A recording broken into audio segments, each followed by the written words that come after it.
Rural area का विकास करने के लिए आ गए भाई साहब। Welcome everyone to next top commerce. मैं हूं सानिध्य सर, आपका इकोनॉमिक्स हैकर, और हम यहां पर देश का भविष्य बनाते हैं। ढेर सारा स्वागत है एक और शानदार जानदार लेक्चर के अंदर, रूरल डेवलपमेंट नाम के। बेटे चैप्टर बहुत ही ज्यादा इंपॉर्टेंट है, क्योंकि टेक्निकल पॉइंट ऑफ व्यू से देखें तो ये चैप्टर की लेंथ अच्छी है और इसमें बहुत सारी चीजें समझने के लिए है। और स्पेशली बोर्ड का ना, सीबीएसई का एक चाहता माना टॉपिक ऐसा होता है कि आपको बोला जाता है यार विकास के रिस्पेक्ट में ना क्वेश्चन बड़े पूछे जाते हैं कि गरीब एरिया को कैसे आप इंप्रूव करो, है ना, पुराने पिछड़े इलाकों को कैसे इंप्रूव करोगे, इन सब के बारे में ना बहुत बातें करते हैं, उनको बड़ा मजा आता है। तो ये चैप्टर हर एक पॉइंट ऑफ व्यू से बहुत ज्यादा इंपॉर्टेंट है। चलो चालू करते हैं विदाउट एनी टाइम वेस्ट और समझते हैं रूरल डेवलपमेंट में हमारे पास क्या क्या चीजें हैं। अब सबसे पहले तो एक प्रॉब्लम से शुरुआत करते हैं। देखो, इंडिया एक ऐसा कंट्री है जिसके अंदर कुछ 140 करोड़ लोगों की जनसंख्या लेती है। इनफैक्ट इससे ज्यादा ही होता जा रहा है, ठीक है। उसमें भी कुछ 22% लोग हैं जो अभी भी पॉवर्टी लाइन के नीचे रहते हैं, गरीबी रेखा के नीचे रहते हैं बेटा। और ये लोग पता है कहां पाए जाते हैं? ये लोग पाए जाते हैं रूरल एरिया में। इसीलिए रूरल एरिया का डेवलपमेंट करना बहुत ज्यादा इंपॉर्टेंट बन जाता है। जब तक आप हर एक एरिया में लोगों का विकास नहीं करेंगे, उनके रहने की स्थिति का विकास नहीं करेंगे, तब तक आप अपने देश को डेवलप नहीं मान सकते। तो इन लोगों को डेवलप करना, यानी कि रूरल एरियाज को डेवलप करना बहुत जरूरी है। और इनकी कुछ आपको जो लिविंग स्टैंडर्ड है वो कुछ ऐसा दिखेगा, ठीक है बेटा। चलो जी, सो रूरल डेवलपमेंट का असली मतलब क्या है?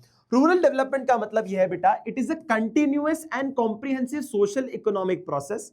एक सोशो इकोनॉमिक प्रोसेस है, एक कंटिन्यूअस डेवलपमेंट करने का प्रोसेस है, जिसको हम ये कहते हैं कि एक रूरल एरिया के हर एक एस्पेक्ट को हम जब डेवलप कर पाए उसे हम रूरल डेवलपमेंट कहते हैं। कि attempting to improve all the aspects of rural life. जैसे कि हर एक रूरल एरिया में हॉस्पिटल हो, स्कूल्स हो, अच्छी रोड बनी हो, पानी की अच्छी फैसिलिटीज हो, डैम बना हुआ हो, अगर नदी नहर हो वहां पे तो पानी स्टोर करके आप आसपास के एग्रीकल्चर इलाकों में पानी पहुंचवा सकते हो, जिससे कि एग्रीकल्चर अच्छा होए। ऐसी कई सारी चीजें होती हैं, कई सारे एस्पेक्ट्स होते हैं जिससे हम हर एक एस्पेक्ट में रूरल एरिया की लाइफ को डेवलप कर सकें। इसे हम इन शॉर्ट रूरल डेवलपमेंट कहते हैं। अब इसको करने के लिए ना हमें कुछ प्रोसेस करनी पड़ती है। क्या प्रोसेस होती है वो, उनके बारे में विस्तार से समझते हैं। देखो, सबसे पहले अगर आपने इंसानों का विकास नहीं किया तो आपने कुछ नहीं विकास किया।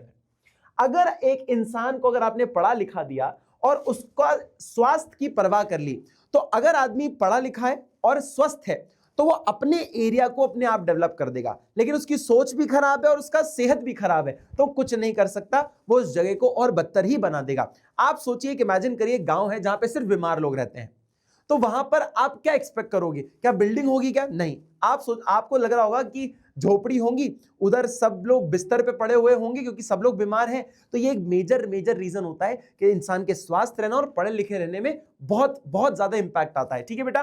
तो जब आप एक ह्यूमन रिसोर्स को डेवलप करते हो, जब उसको अटेम्प्ट करते हो, एक अटेंशन देते हो एजुकेशन की तरफ और बेटर हेल्थ केयर फैसिलिटीज की तरफ, जब इंसान अच्छी सोच रखता है, अच्छी हेल्थ रखता है, तो मेहनत करके अपने एरिया को डेवलप कर सकता है। आपने देखा होगा ना, जैसे आपकी कॉलोनी में अगर कोई अच्छा बहुत इंसान पढ़ा लिखा बन जाए, सीए बन जाए, आईपीएस ऑफिसर बन जाए या आईआईटी से पास आउट हो जाए, तो आप सब लोगों की कॉलोनी के अंदर भी ना वो एक बोलबाला लग जाता है कि अरे यार सबको भैया की तरह बनना है, सबको दीदी की तरह बनना है। तो वो एक रोल मॉडल की तरह भी काम करता है, ठीक है। रूरल एरिया से अगर कोई बड़ा आदमी निकलता है तो सब लोग उसको लुकअप करते हैं, ठीक है।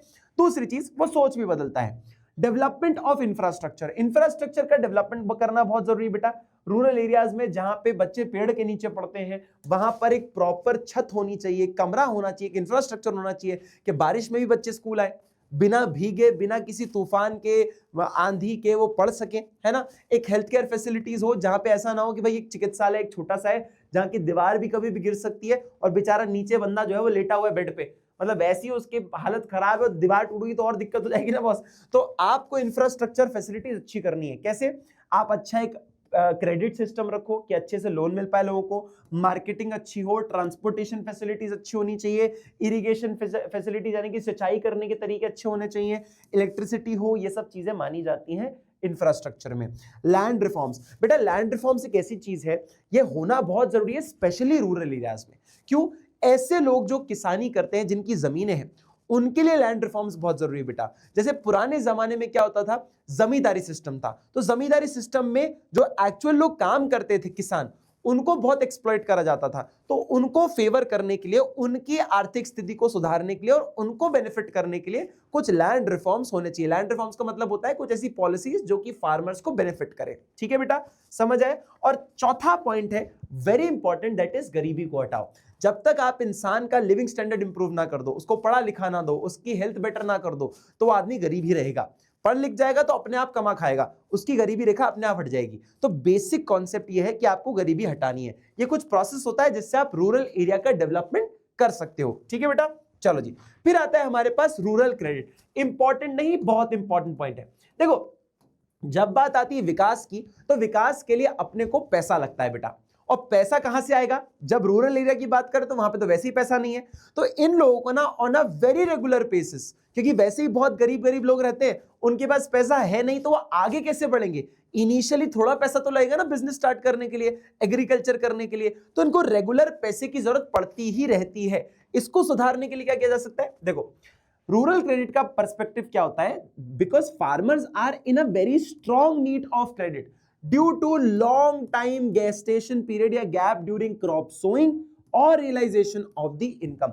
बेसिकली कहने का मतलब यह है, जब आप बीज डालते हो और जब आप फसल को काटते हो, दोनों के बीच में जो आपके 6 से 9 महीने का जो टाइम पीरियड होता है, या आपकी सैलरी की तरह थोड़ी है कि हर महीने आपको पैसा मिल जाएगा।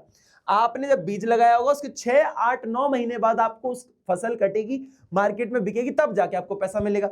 तो आप समझ रहे हो, 9 महीने तक आपके हाथ में पैसा ना आना और सिर्फ खर्चा होना, क्योंकि आपको फार्मिंग में तो खर्चा लगेगा, उसको कर पाना बहुत कॉम्प्लेक्स प्रोसेस हो जाता है। इसी वजह से, सिर्फ एक मेन मात्र ये रीजन की वजह से हमें रूरल क्रेडिट की जरूरत है। अच्छा, ये एक मेजर रीजन है, ऐसा नहीं कि और चीजों की जरूरत नहीं होती है। रूरल एरिया में बहुत गरीबी है तो बहुत सारे एस्पेक्ट्स के लिए हमें पैसा लगता है, पर मेजर कारण ये होता है। अब पैसा ना दो तरीके से लिया जा सकता है, एक होता है नॉन इंस्टीट्यूशनल सोर्स, एक होता है institutional source. Non institutional source कुछ पुराने तरह के सोर्सेज होते हैं, जैसे कि किसी मनी लेंडर से पैसे मांग लेना, जैसे किसी रिलेटिव से पैसे मांग लेना। ऐसे कुछ एग्जांपल्स है अपने पास। देखो, मनी लेंडर्स कौन होते हैं बेटा? वो व्यक्ति जो कि पैसा पे करते हैं, मतलब लोन देते हैं, पर ये लोग वो होते हैं जैसे कि ब्याज का धंधा करते हैं ना, उन्हें अपन मनी लेंडर्स कहते हैं। ठीक है, साहूकार लोग जो होते हैं। ठीक है, from the very beginning money lenders have been advancing a major share of farm credit. देखो क्या होता है ना, गांव में ना बैंक पहुंच नहीं पाए अभी तक, अब पहुंचने लगे, पहले नहीं हुआ करते थे। तो जिन लोगों के पास पैसा होता था ना, वो अपना पैसा लोन पे देते थे और बहुत ज्यादा इंटरेस्ट पे मांगते थे। जैसे कि अगर बैंक से मांगोगे तो 6% पे अगर इंटरेस्ट दे देगा तुम्हें, 6, 7, 8% पे ब्याज लेगा तुमसे। ये लोग तुमसे 15%, पता नहीं कितना कितना भयंकर परसेंट हाई इंटरेस्ट रेट पे तुम्हें लोन देंगे, जिसमें तुम्हारा बहुत नुकसान है। ठीक है, ये मनी लेंडर एक बेसिकली एक इंसान को एक्सप्लॉइट कर देते हैं, इतना ज्यादा ब्याज मांगते हैं। वैसे ही सामने वाला इतनी तंगी में जी रहा है, उससे तुम बहुत ज्यादा ब्याज मांग लोगे तो कभी चुका ही नहीं पाएगा, वो तो हमेशा कर्जे में डूब जाएगा ना। ये एक बड़ी प्रॉब्लम देखी गई। दूसरी बात, रिलेटिव्स। बेटा रिलेटिव्स भी काम आते हैं पैसों के बारे में। देखो क्या होता है, अब तुम्हारे अलग अलग ओपिनियन होंगे कि सर रिश्तेदार किसी काम के नहीं होता, ये नहीं वो नहीं, वो नहीं। अब सिंपल सी बात है, जब आप गांव में रहते हो ना और किसी इंसान को पैसे की जरूरत है, तो आदमी अगर बैंक से नहीं मांग सकता, साहूकार से नहीं मांग सकता, तो दोस्त यारों से या फिर रिश्तेदारों से मांगता है, और वहां से उनको पैसे मिल जाते हैं। तो जनरली लोग रिश्तेदारों से भी पैसे लेते हैं अपना कामकाज करने के लिए। ठीक है, दूसरी चीज, ट्रेडर्स एंड कमीशन एजेंट्स, इनका अलग काम है भाई। ये ट्रेडर्स और कमीशन एजेंट्स पता है क्या होते हैं? ये वो लोग हैं जिनको किसान अपना फसल बेचता है, और ये वो लोग हैं जो किसान की फसल मार्केट में जाके बेचते हैं। समझ पाए? ये बीच में मिडिल मैन की तरह काम करते हैं, फार्मर से सामान खरीदते हैं और मार्केट में जाके खुद बेचते हैं। ये ना फार्मिंग करते हैं खुद, ना ये मार्केट में खुद का प्रोडक्ट बेचते हैं, ये तो किसी से खरीद के उस सामान को आगे बेच देते हैं। उस टाइप का काम है इनका। ठीक है, समझ आया? अभी ट्रेडर्स और कमीशन एजेंट्स पता क्या करते हैं? अब फार्मर्स तो इन्हीं को सामान बेचेगा, तो ये बोलते हैं काम कर, तुझे पैसे की जरूरत है, मैं तुझे पैसा देता हूं, लेकिन जो मैं तेरे से अभी 40 रुपए किलो के भाव पर जो गेहूं ले रहा था, अब मैंने तेरे को लोन दिया है ना, तो अब तू मुझे ये 20 रुपए किलो के भाव से ही वीट देगा, 20 रुपए किलो के भाव से वीट देगा, आधे रेट पे मुझे देगा। क्यों? क्योंकि मैं तेरी मदद कर रहा हूं। तो बेसिकली पैसा तो दे रहा है, लेकिन नुकसान बहुत करवा रहा है।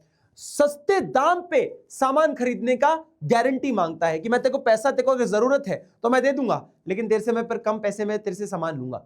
ये चीज ये करते हैं, इससे फार्मर्स को बहुत नुकसान होता है बेटा, ठीक है। लेकिन फार्मर्स के पास ऑप्शन नहीं होता, वो ये सोचते हैं कि चलो अगर पैसा नहीं मिला तो ये 20 रुपए भी नहीं मिल पाएंगे, कुछ भी नहीं काम कर पाऊंगा, तो एक काम करो चलो 20 रुपए कमा लेते हैं, इसलिए फिर वो ऐसे दाम पे भी काम करना चालू कर देते हैं। And the last point is rich landlords. ये रिच लैंडलॉर्ड्स वो लोग हैं जिनके पास बहुत पैसा है, बहुत सारे जमींदार लोग हैं, बहुत बड़े बड़े पैसे वाले लोग हैं जिनके पास बहुत जमीनें हैं, इनके पास क्या सरप्लस में बहुत पैसा रखा होता है, तो या तो ये पैसा बैंक में रख देते हैं या अपने लिए और ट्रैक्टर वगैरह खरीद लेते हैं, और बचा हुआ जो पैसा होता है ये दूसरे गरीब फार्मर्स को बांट देते हैं, लेकिन इनसे उस पर ब्याज भी बहुत लेते हैं। तो सेम से ऑलमोस्ट सेम सा काम करते हैं, पर इनका काम ही ब्याज के धंधे का होता है, और ये तो बहुत पैसे वाले लोग हैं जिनसे लोग पैसा मांग लेते हैं।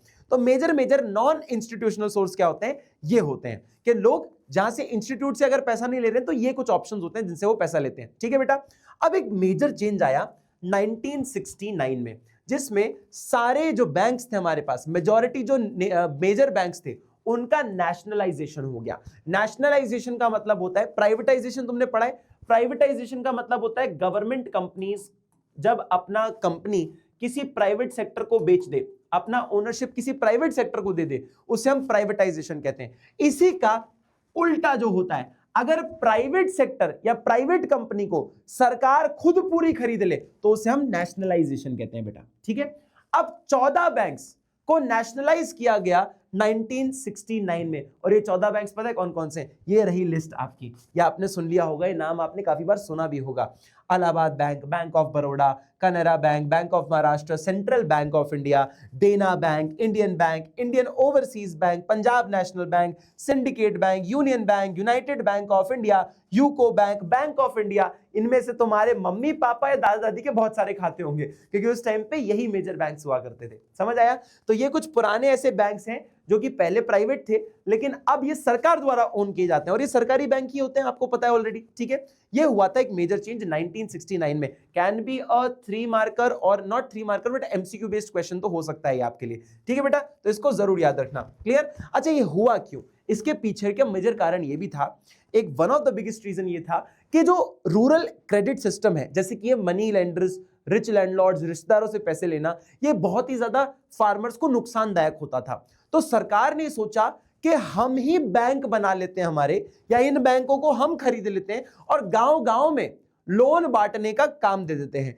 कि हमारा पैसा तुम लोन के ले लो और हमसे कम ब्याज पर लोन लो, काम करो, वापस पैसा लौटा दो, ठीक है। सरकार कुछ ऐसे इनिशिएटिव्स करना चाहती थी, तो उसके लिए इनको अपने पास कुछ बैंक रखने पड़ते, तो मेजर वन एक कारण ये भी था इनका, ठीक है बेटा, समझ आया। अब देखो कुछ इंस्टीट्यूशनल सोर्स क्या होते हैं, जो फॉर्मल तरीके के क्रेडिट सिस्टम क्या होते हैं, उनको बारे में बताता हूं। देखो, एक होता है कोऑपरेटिव क्रेडिट। कोऑपरेटिव क्रेडिट मतलब ये कोऑपरेटिव क्रेडिट सोसाइटीज जो होती हैं, वो क्या होते हैं, बहुत सारे मेंबर्स होते हैं, वो पैसा लगाते हैं, और एक कोऑपरेटिव सोसाइटीज या कोऑपरेटिव बैंक्स होते हैं, ये क्या करते हैं, जिन लोगों का पैसा लगा हुआ है, ये उस इकट्ठे पैसे को किसी और जरूरतमंद आदमी को लोन पे देते हैं। जैसे कि आप जैसे, हम जैसे बहुत सारे 500 लोग हैं, 500 लोगों ने सोचा भैया एक कोऑपरेटिव सोसाइटी बना देते हैं या बैंक बना लेते हैं, है ना, और इनका क्या करेंगे, जो भी पैसा हमने इकट्ठा किया है, कोई अगर जरूरतमंद फार्मर आया तो उसको हम ये पैसा दे देंगे, ठीक है, और कम ब्याज पर पैसा देंगे। इनफैक्ट ना सिर्फ पैसा देंगे, लेकिन एग्रीकल्चर करने के लिए जो जो चीज जरूरत होती है, उसको पेस्टिसाइड्स की जरूरत है, उसको अगर रॉ मटेरियल्स की जरूरत है तो रॉ मटेरियल हम इकट्ठा खरीद लेते हैं। क्या होता है कोऑपरेटिव बैंक्स, और क्या करते हैं बच्चे, एक और चीज समझना, बहुत इंपॉर्टेंट बात बता रहा हूं, ये क्या होता है, इसमें बहुत सारे मेंबर्स होते हैं, तो लोग क्या करते हैं ना कि अगर तुम अकेले अगर बाजार से सामान खरीदने जाओगे तो महंगा पड़ेगा, है ना, जो भी किसानी करने के लिए तुम्हें अगर पेस्टिसाइड्स की जरूरत है, फर्टिलाइजर की जरूरत है, तुम अकेले खरीद के ले आओगे तो महंगा पड़ेगा, अगर बल्क में खरीदोगे तो सस्ता पड़ेगा ना। तो इसमें क्या करते हैं, बहुत सारे फार्मर आते हैं, उसमें इकट्ठा सामान बुलवाते हैं और सबको सस्ते दाम पे छोटा छोटा हिस्सा बांट देते हैं। तो अकेले जाएंगे तो महंगा पड़ेगा, तो पैसे के साथ साथ ऐसी फैसिलिटीज भी देते हैं कि बल्क में सामान खरीद लिया, अब जितने भी फार्मर आएंगे उनको सस्ते दाम पे बांट देंगे, ठीक है। तो इधर बहुत अच्छा रोल प्ले होता है, ये होते हैं कोऑपरेटिव क्रेडिट सिस्टम्स, ठीक है। दूसरा होता है लैंड डेवलपमेंट बैंक्स। बेटा ये सिंपल सा है, जमीन के बदले में, देखो लैंड डेवलपमेंट है ना, तो जमीन के बदले में पैसा मिलता है। जो आपकी किसान करने की, जो खेती करने की जो जमीन है ना, उसको गिरवी रखो, बदले में पैसा ले लो, और वो पैसा किसका काम आता है, ये पैसा आपके अगर कोई पुराने लोन है, अगर फार्मर्स के कोई बड़े से पुराने लोन है, उसको चुकाने में काम आता है। अगर आपको ट्रैक्टर खरीदना है तो उसके काम आता है, अगर आपको कुआं खुदवाना है उसके काम आता है, ऐसे कुछ काम अगर करने हो तो उसके लिए आपके लैंड डेवलपमेंट बैंक्स काम आते हैं। लॉन्ग टर्म लोन लेना होना तो जमीन के बदले में long term loan land development banks देते हैं। ठीक है बच्चे, समझ आए? और देखो क्या होता है, फिर आता है कमर्शियल बैंक्स। देखो बेटा, मुझे बताने की जरूरत नहीं है what is commercial bank. Commercial bank आपके वो बैंक होते हैं जो पैसा एक्सेप्ट करते हैं और लोन भी देते हैं, जो हमें आपको सबको लोन देते हैं। एसबीआई, एक्सिस बैंक, एचडीएफसी और बहुत सारे जो अपन ने भी 14 बैंक के नाम लिए वो भी कमर्शियल बैंक्स हैं। ठीक है बेटा, समझ आए? तो ये कुछ कमर्शियल बैंक्स का नाम है। अब एक कमर्शियल बैंक क्या करते हैं, जैसे आपको हम सबको लोन देते हैं वैसे किसानों को भी लोन देते हैं, सिंपल सी बात है। तो बैंकिंग रिफॉर्म्स एक्ट के अंदर एग्रीकल्चर फील्ड में भी ये लोग क्या करने लग गए बच्चे, एग्रीकल्चर फील्ड में भी ये क्रेडिट देने लग गए, ये लोग लोन देने लग गए। तो ये भी एक अच्छा काम होने लगा। लेकिन एक प्रॉब्लम थी इनके साथ, जो बड़े बड़े एसबीआई, एचडीएफसी, एक्सिस बैंक और ऐसे कई सारे बैंक्स हैं, Allahabad bank, bank of Maharashtra, ये छोटे छोटे गांव तक पहुंच नहीं पा रहे हैं। ये बड़े बड़े शहरों तक ही सीमित थे। ये छोटे गांव, ऐसे दराज, ऐसी जगहों पे जहां पे लोगों को उस जगह पर पैसे की जरूरत है, वहां तक इनके एटीएम ही नहीं है, वहां तक इनकी ब्रांचें ही नहीं है, तो आदमी को पैसा कैसे मिलेगा? मतलब ये तो वाली बात होगी कि तुम अगर लोन चाहिए तो गांव छोड़ के शहर आओ, लोन मांगो, फिर वापस गांव जाओ। तो कितना लोग कर पाएंगे ये चीज? हर कोई नहीं कर सकता। आज तुम्हें बोला जाए कि 200 किलोमीटर दूर जाओ एक बैंक में और वहां से पैसा मांग कर लेके आओ, तो कितने लोग कर पाएंगे? बहुत सारे लोग तो वहीं हाथ जोड़ देंगे कि भैया 200 किलोमीटर दूर तो नहीं जा रहा पैसा लेने, क्योंकि चुकाने भी मुझे 200 किलोमीटर दूर ही जाना पड़ेगा, वो मैं कर नहीं पाऊंगा हर दिन, तो ये मेरे लिए पॉसिबल नहीं है। इससे अच्छा तो बगल वाले मनी लेंडर साहब है, साहूकार जी हैं, उनसे ही पैसा ले लेते हैं। ठीक है, ये एक बड़ी प्रॉब्लम थी, इसीलिए इंट्रोडक्शन हुआ रीजनल रूरल बैंक का। रीजनल रूरल बैंक का पर्सपेक्टिव या बनाने का उद्देश्य यही था कि गरीब ऐसे इलाके, ऐसे रूरल एरियाज जहां पर कोई बैंक नहीं जाता, वहां पे ये बैंक जाए, और इनका मकसद भी छोटे छोटे लोन देने का था।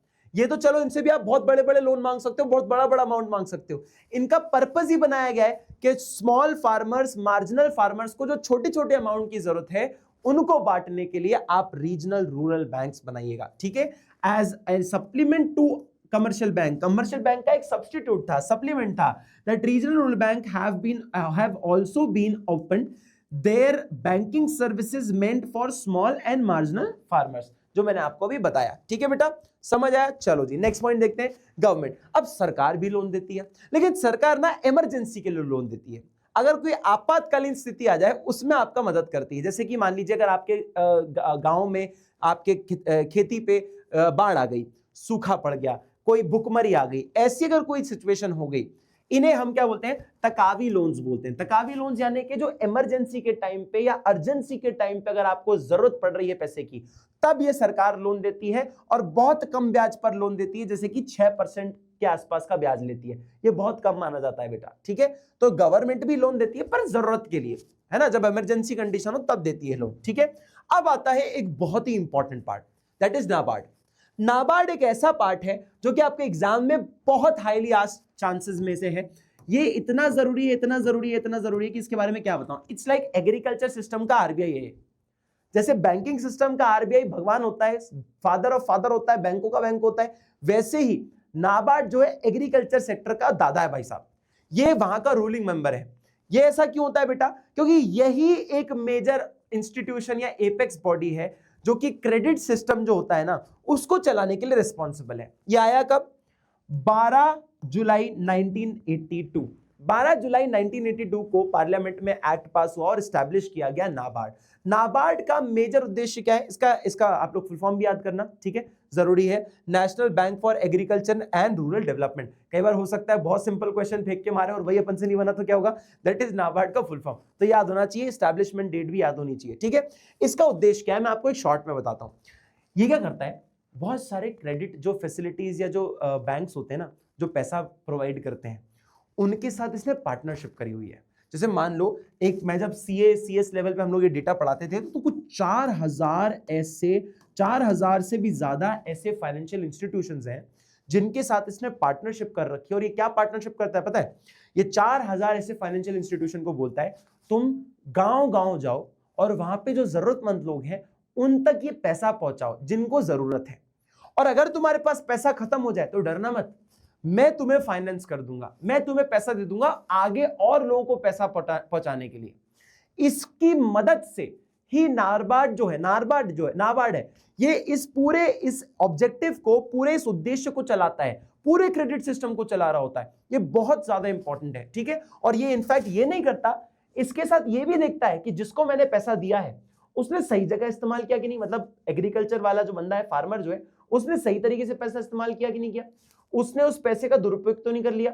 वो अगर खेती कर रहा है तो उसको कैसे मैं हेल्प कर सकता हूं, गाइड भी करता है कि भैया आपकी जमीन पे आलू मत उगाओ, इसमें आप शुगर केन उगाओ, ज्यादा बेटर उगेगा। ऐसी फैसिलिटीज भी देता है। तो बहुत सारी फैसिलिटीज हैं इसकी बेटा।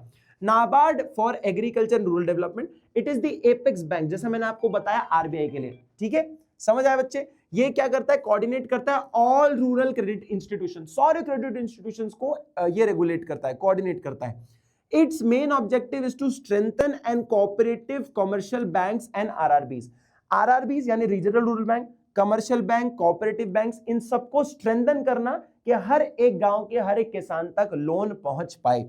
It also provides financial assistance to non farm sectors to support integrated rural development and uplift backward areas। Backward areas को बढ़ाने के लिए, रूरल एरिया को डेवलप करने के लिए बहुत सारे काम करता है। मैं आपको इसका एक प्रैक्टिकल एग्जांपल भी देता हूं। मेरे को अभी फोन निकाल के अगर फोटो दिखानी पड़ी तो शायद थोड़ा सा समय लग जाएगा, लेकिन मैं तुम्हें शायद दिखा दूं। तो मैं अभी ना एक जगह पे गया था कुछ दिन पहले, एक मेला सा था, और उस मेले में पता है क्या था, अगर दिखेगा तो ठीक है, नहीं तो इग्नोर मारना इस चीज को, ठीक है। तो बेसिकली मेले में क्या था बच्चे, मेले में ना मैं गया था और मैंने नोटिस किया कि उस जगह पे ना नाबार्ड का मेला था। वो वहां पे जितने भी स्पाइसेस होते हैं, जितने भी केरला के स्पाइसेस हैं, बहुत सारे मसाले, मिर्च या एंटिक पीसेस जहां मिलते हैं ना, ऐसी जगह वाली जगह थी वो। और वहां पर क्या हो रहा था बच्चे, नाबार्ड के बैनर लगे होते हैं हर एक दुकान पे, क्योंकि जो मेला लगाया था ना वो नाबार्ड वालों ने लगाया था। अब वो वीडियो चल रही है इसलिए मैं शायद दिखा नहीं पाऊंगा तुम्हें, क्योंकि ढूंढने में टाइम लग जाएगा और टाइम वेस्ट होगा, बट एनीवेज तुम समझ गए होगे मैं क्या कहना चाह रहा हूं, ठीक है। नाबार्ड ने मेला लगाया और उसने ऐसे किसानों को जो कि मसाले उगाते हैं, एंटीक पीस बनाते हैं, पॉट्स बनाते हैं, उनको बुलाया और बोला अपना स्टॉल लगाओ। लोग यहाँ पे शहर के लोग जो आएंगे देखेंगे, अगर पसंद करेंगे तो तुम्हारा सामान खरीद कर लेके जाएंगे, तुम्हारी बिक्री भी हो जाएगी और तुम्हारा एडवर्टीजमेंट होगा। तो ऐसे करके ना बहुत अच्छे अच्छे इनिशिएटिव्स लेता है, ठीक है। ग्रीन रेवोल्यूशन शिफ्टेड, ये एक अच्छा पॉइंट है बेटा, कई बार आता है कि ग्रीन रेवोल्यूशन की वजह से रूरल क्रेडिट सिस्टम बहुत बेटर हो गया। क्यों? क्योंकि ग्रीन रेवोल्यूशन ने क्या किया, प्रोडक्शन बढ़ा दिया। जैसे ही प्रोडक्शन बेटा आपका बढ़ा तो बैंकों को ये विश्वास होने लगा कि अगर ये ज्यादा उगा रहे हैं तो ज्यादा पैसा बना रहे हैं, और अगर इनको लोन देंगे तो फिर ये चुका पाएंगे क्योंकि पैसा बन पा रहा है इनका। तो ये काफी ज्यादा इनिशिएटिव ना ग्रीन रेवोल्यूशन की वजह से भी हुआ ऐसा। तो ये बहुत मेजर रोल प्ले करता है नाबार्ड। तो आप इस चीज को याद रखिएगा, बहुत इंपॉर्टेंट है, पहले ही मैंने बता दिया, इसलिए इसमें मैंने टाइम भी लिया समझाने के लिए। सेम वे एक और बहुत इंपॉर्टेंट पॉइंट है सेल्फ हेल्प ग्रुप। मैंने बाकी जगहों को इतना इंपॉर्टेंट नहीं बोला है, लेकिन दो चीजों को बोला है तो उस पर विशेष आप टिप्पणी है और मान लीजिए कि मैं अगर बोल रहा हूं तो उस पर इंपॉर्टेंस देना है बेटा। सेल्फ हेल्प ग्रुप क्या होता है, सिंपल साधारण भाषा में बताता हूं। जैसे आपके घर में ना किटी होती है, किटी होती है मतलब क्या होती है, सारी आंटी आती हैं और सब आंटियां क्या है वो सब ना पैसा लगाती हैं, है ना, और एक ऐसा कमिटी बना लेती हैं। क्या करते हैं, जैसे मान लो जितनी भी आंटियां हैं कॉलोनी की, सबको पैसे की जरूरत है। अब क्या कर सकते हैं, इन्होंने एक कमेटी बनाई जिन्हें हम सेल्फ हेल्प ग्रुप कहते हैं। इस कमेटी में क्या होता है, इनने 500 रुपए जोड़े, इनसे इनने 500 रुपए जोड़े, इनने 500 रुपए जोड़े, मतलब अगर आप ज्वाइन कर रहे हो इस कमेटी को तो आपको 500 रुपए देने पड़ेंगे हर महीना, हर हफ्ते या हर महीना देना पड़ेगा। ऐसे कुछ टाइम पीरियड होगा, उसमें आपको पैसा इसमें डालना पड़ेगा, ठीक है। अब एक आदमी 500 रुपए दे रहा है, अगर इन सब में से मान लीजिए इन दीदी को जरूरत पड़ती है पैसों की, तो ये क्या करेंगी, ये एक सबको बोलेंगे कि सुनिए आप जो ये सब पैसा इकट्ठा कर रहे हैं बहुत टाइम से, मुझे पैसे की बहुत ज्यादा जरूरत है क्योंकि मुझे किसानी करनी है, मेरे पति हैं, मैं हूं, मेरे बच्चे हैं, हमारे पास पैसा नहीं और खेती करने के लिए हमें पैसा चाहिए और मैं इसको थोड़े थोड़े समय में आपको लौटा दूंगी। तो जो पैसा इकट्ठा हुआ होगा सबका, मान लीजिए सबके पास 1 लाख रुपए इकट्ठा हो गया, उसमें से इनको जरूरत है मान लीजिए 25,000 रुपए की। तो क्या करेगा एक सेल्फ हेल्प ग्रुप, इन्हीं के आपस का पैसा इन्हीं के किसी मेंबर को यानी कि इसको दे देगा 25,000 रुपए, और ये क्या करेगी, ये बाद में कुछ समय में इंस्टॉलमेंट्स में इस पैसे को चुकाती रहेगी बहुत ही सस्ते ब्याज पर, बहुत ही सस्ते ब्याज पर। बेसिकली घर के हर मेंबर ने पैसा लगाया और किसी एक को जरूरत थी उसको दे दिया, अब वो धीरे धीरे लौट आ रहा है। इन्हें कहते हैं कि हमें किसी बैंक की जरूरत नहीं है, हमें किसी इंस्टीट्यूशन की जरूरत नहीं है, हमें किसी की जरूरत नहीं है। हम अगर 10, 15, 25, 20, 50 लोग अगर इकट्ठा हो गए, हम आपस में एक दूसरे को पैसे की मदद कर सकते हैं। समझ आ गया क्लियर है? वही वाली बात हो गई ना कि अगर 140 करोड़ लोग में से सब लोग भी एक एक रुपया अगर देंगे तो मेरे पास 140 करोड़ लोग 140 करोड़ रुपए हो जाएंगे। ये वही वाली बात है, ठीक है? समझ आया बेटा? तो ये क्या है? ये एक इनिशिएटिव है बहुत अच्छा। Target group involve small and marginal farmers, agriculture and non agriculture labours, artisans, ये सब इसके मेजर मेंबर होते हैं। ये इसका टारगेट पर्सन होता है कि किनको पैसा दिया जाएगा। Self help groups encourage small savings through regular member contribution. Regularly आप पैसा दे रहे हो, मेंबर्स कंट्रीब्यूट कर रहे हो और इकट्ठा हो रहा है पैसा, तो वो उन लोगों को बांट रहे हैं जिनको जरूरत है। जब किसी को जरूरत नहीं तो पैसा नहीं ले रहा है, जब उनको जरूरत पड़ेगी तो उनको मिल जाएगा। तो ऐसा कुछ सिस्टम चलता है। द पूल्ड फंड्स, जो इकट्ठा हुआ पैसा है, पूल्ड फंड्स हैं, are used to give loan to the needy members at reasonable interest, बहुत कम से ब्याज पे दिया जाता है, repayable in the small installments, जो मैंने आपको बताया छोटे छोटे इंस्टॉलमेंट्स में देते रहोगे। अब इसका डेटा समझना, 6 करोड़ औरतें 2019 में सेल्फ हेल्प ग्रुप की मेंबर थी। हमारे देश में तो इतने सारे लोग हैं, उसमें से 6 करोड़ औरतें सेल्फ हेल्प ग्रुप की मेंबर हैं, जिसमें से 54 लाख सेल्फ हेल्प ग्रुप बन चुके हैं। 54 लाख सेल्फ हेल्प ग्रुप में 6 करोड़ औरतें मेंबर है। और 2023 में डेटा 8.93 करोड़ यानी कि ऑलमोस्ट 9 करोड़ के आसपास, अब तो हो भी गया होगा, 82.61 लाख सेल्फ हेल्प ग्रुप्स बन चुके हैं। तो आप समझ पा रहे हो कितना बड़ा इंपैक्ट है। और इनफैक्ट इनको सेल्फ हेल्प ग्रुप्स को रिसीव होता है 10 से 15 हजार रुपए पर ग्रुप, प्लस 2.5 लाख रुपए का self help group as a community investment support fund, CISF। ये CISF क्या होता है बच्चे? ये CISF बेसिकली होता है एक कम्युनिटी इन्वेस्टमेंट सपोर्ट फंड, यानी कि आप जो कम्युनिटी बना रखे हो उसको सपोर्ट करने के लिए कुछ पैसा भी मिलता है सरकार की तरफ से और बड़ी बड़ी योजनाओं की तरफ से कि भैया आप एक अच्छा इनिशिएटिव करो, लो भैया हम भी कंट्रीब्यूट करने के लिए रेडी हैं। तो ऐसा भी होता है, ठीक है? These credit facilities form India's key micro credit program। और ये काफी अच्छा एक सिस्टम है जो कि छोटे छोटे एरियाज में क्रेडिट फैसिलिटीज देने के लिए बहुत जरूरी है और बहुत अच्छे तरीके से काम करता है। ठीक है बेटा, ये सेल्फ हेल्प ग्रुप है, इसको भी याद रखना, बहुत इंपॉर्टेंट पॉइंट है। क्लियर है बच्चे? चलो जी, अब बात करते हैं इसका फायदा क्या हुआ। ये जितनी भी चीज हमने पढ़ी, इसके क्रिटिकल अप्रेजल की अगर बात करें तो क्या फायदा मिला हमें? सबसे पहली चीज तो availability of adequate credit to farmers. Farmers को जो लोन की जरूरत है वो उनको थोड़ा आसानी से मिल पा रहा होगा। ठीक है? Loans to rural population for productive needs to at cheaper rate of interest from the formal credit system। अब फॉर्मल क्रेडिट सिस्टम ने यह फायदा पहुंचाया कि जो साहूकार, रिश्तेदार और बड़े रिच लैंडलॉर्ड्स हैं, इन लोगों के जो ब्याज देना होता था लोन पर जो ब्याज लेते थे वो बहुत महंगा होता था। फॉर्मल सिस्टम आने की वजह से ना आपका कोई पैसा खाएगा, ना आपसे ज्यादा ब्याज लिया जाएगा, सस्ते रेट पर अच्छा खासा आपको लोन मिल जाएगा। ये इन लोगों को बेनिफिट मिला, वो भी गरीब लोगों को बहुत फायदा मिलता है इस चीज में। Increase in the rural farming and non farming output income and employment. इस वजह से क्या हुआ बेटा, जब किसी एक एग्रीकल्चर सेक्टर ले लो या कोई भी सेक्टर ले लो, अगर सरकार इनिशिएटिव लेती है ना उसको प्रमोट करने के लिए, तो उसमें बहुत सारे लोगों का एम्प्लॉयमेंट बढ़ता है। देखो, सरकार अगर किसी भी चीज को एनकरेज करेगी तो वहां पे बहुत लोग काम करने की कोशिश करेंगे। अगर सरकार बोल दे कि भाई आज अगर जो भी जूते बनाएगा ना सबको टैक्स की माफ मिल जाएगी, टैक्स की माफी हो जाएगी, टैक्स नहीं लिया जाएगा उनसे, आप देखना देश का हर आदमी फिर जूते बनाने लग जाएगा। तो सरकार का जो इनिशिएटिव एनकरेजमेंट जहां होता है ना, वहां पे एम्प्लॉयमेंट भी बढ़ता है, वहां पे बहुत सारा पैसा भी इन्वॉल्व हो जाता है और बहुत डेवलपमेंट भी होता है, बहुत पैसा मिलता है उसके अंदर। ठीक है बेटा, समझ आई? ये इसके कुछ बेनिफिट्स थे, लेकिन जितना दिखता है वैसा बिकता नहीं है।